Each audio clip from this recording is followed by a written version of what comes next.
Обильные ливни привели к наводнению в 3 городах Дагестана. В Махачкале, Каспийске и Избербаше оказались подтоплены улицы, подвалы многоквартирных домов и частные подворья.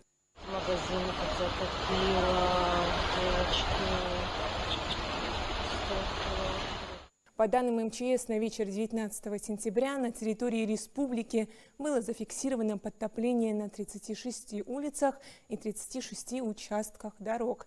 На 4 улицах потоплены придомовые территории и приусадебные участки.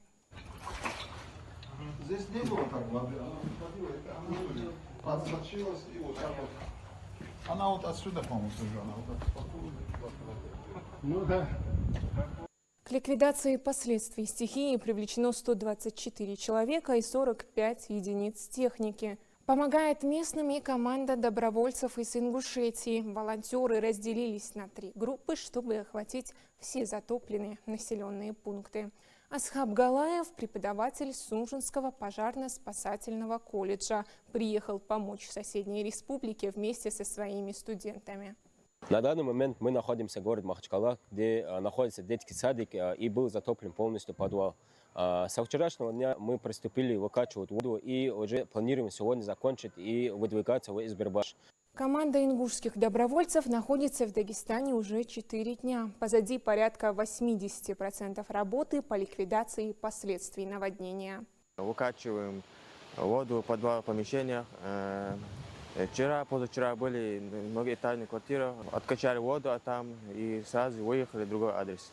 Волонтеры из Ингушетии не считают свой поступок геройством. Для них это норма. Норма, которая делает наш мир добрее и сильнее перед лицом любой стихии. Мы понимаем, что протянуть руку нуждаемся и помочь – это нормально.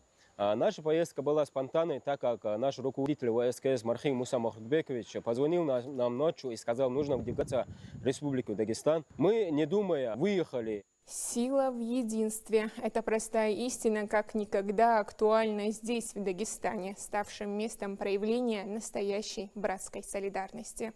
Хадиджа Ивлоева, Магаз 24.